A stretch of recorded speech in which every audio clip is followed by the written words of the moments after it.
Hi, this is Ravit Rose. I'm here with Adam, who's a realtor in Massachusetts, and he also holds the CDS designation, which stands for Certified Divorce Specialist. And today we're going to be talking about, some tips and strategies on how to prepare your home for sale. When you are going through the divorce process, it's a very, very difficult conversation to have with your soon-to-be ex-spouse. There's a lot of details that have to be ironed out, and you also want to make sure that you're not alerting any buyers and sort of giving them too many, clues or red flags so that they can go and maybe lowball you or understand really what's happening in your home situation. So Adam is here with us today to share some tips and strategies that will help you to avoid those typical mistakes that people are making. So thank you for being here with us. My pleasure. It's great to be here. The first thing, of course, you want to do if you are going to be selling your home is make sure you're hiring a realtor that has experience in the area and that is a certified divorce specialist to go through that process with you. You're going to want to make sure that you have this realtor provide you with an opinion of value on the home, doing a market analysis. And then once you decide to list the property, you're going to want to put a plan in place and work backwards from that plan. So but what I mean by that is, if you decide you want to list your home on July 1st, then you want to work backwards from that timeline on when things need to be done by, goals to have the house ready for. So when we list a home, we need to take photos, professional photos and video. So we need to make sure that the house is looking show ready, as I like to call it, usually about 10 days prior to listing it for the photos and the video. So if we know that 10 days before the listing date, we need to have it ready, what do we need to do to get the house ready? Well, the real estate professional that you hire should go through the home with you, walk through the home, room by room, and put a plan together in place so that both you and the realtor and your spouse or your exiting spouse know what needs to be done and everyone is on the same page. This is very important. So for example, if there's stuff in the front, the landscaping needs to be trimmed up, the bushes need to be trimmed, the lawn needs to be mowed. That needs to be done by this date. Once we get inside, if rooms need to be painted or if furniture might need to be restaged a little bit. Oftentimes we'll work with folks that there's a lot of stuff in the house and we need to declutter. So as a realtor, sometimes I'll bring in an organizer or a move manager to work with a client to help declutter the home and get it ready for sale, or a stager who can help stage furniture maybe in a different way in the room to make the room look larger. Perhaps it's putting in some new lighting to brighten up a space.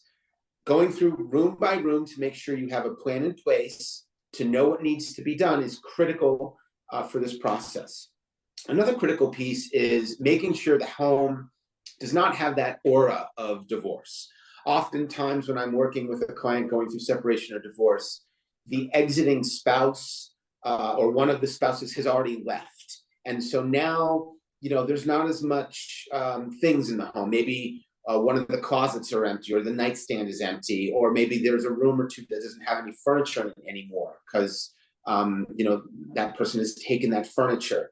We want to make sure that the house does not have that feel, that aura, if you will, of divorce, because there's a lot of savvy buyers out there that can pick up on these things. And so working with a certified divorce specialist to be able to go through room by room and help you make point these things out, make suggestions, working with you, working with the photographer, working with all of the different potential tradespeople that might need to come through to fix things. This will be very important when getting the home ready for sale. Now, oftentimes I'll have clients who don't want nosy neighbors to know that maybe they're selling their home. It can be very personal, I understand that. And so what are some things that we can do to minimize that, to keep it private, so to speak? Well, certainly we don't need to put a for sale sign in the front yard, which is something we would normally do.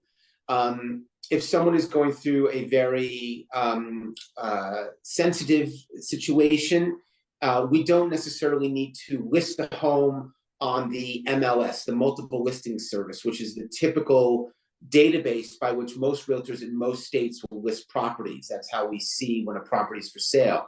But often, not often, but sometimes when the client doesn't want that, we can list the property and do it more organically or grassroots.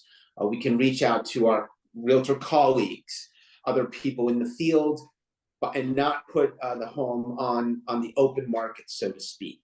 We don't need to necessarily do open houses if that's an issue. We have oftentimes people with young children who don't want their kids to know something is going on. And so we won't have open houses on weekends. We'll just schedule private showings when the kids are in school or maybe after school meetings. So there's a lot of different ways you can work with your realtor to prepare the home for sale. And then once we do decide to sell, or you do decide to sell it, how are we going to go about doing that? So again, just important to make sure you're working with a qualified realtor that knows the community, that knows the area, that has experience working with people that have gone through separation and divorce, and then making sure you put a plan together and everyone is on the same page. What's critical to remember here is when I get hired by someone who's going through a divorce, I'm representing both parties. I'm not favoring one party or another. I'm communicating the same to both parties, and I'm making sure both parties are in agreement and on the same page with everything. That is absolutely critical. There's no favorites, and it's important to keep that in mind. And so that's what you want to keep in mind when you're listing homes, some things to think about and prepare for. So this is something really important that you just mentioned. That neutrality that you provide is something that is really important in a divorce process. And this is why, especially at Irooze, we always recommend that people use or work with professionals who are certified in a divorce sort of designation. And the reason is because if a realtor does not have this specialization and doesn't understand all the nuances and the pain and the emotions that are attached to it, or the need to have and provide accommodations for alternative solutions, or a realtor who just doesn't even understand what is the importance of doing things in a certain way to ensure that your next step in your divorce decree is that, proper information is written in your divorce decree. This is why it's really, really, really, really important that you work with a team of professionals who have the understanding and the knowledge and can easily provide you with alternatives in keeping in mind all your needs, all your requirements, keeping that neutrality, keeping, everything calm and stable while you're already going through a very emotionally flaring situation in your life. So whether Absolutely. you're contemplating divorce, whether you're separated, whether you're already divorced and you're looking to buy or sell a home, please do reach out to Adam. All his coordinates are here below. Contact him for a consultation and take it from there. And I'm sure that he'll be delighted to speak with you. So thank you, Adam, for being here and for sharing this with us and for opening up our awareness to something different that we may not have thought about. And thank you all for watching. Until the next time we speak, I wish you all a day that matters. Take care, everyone.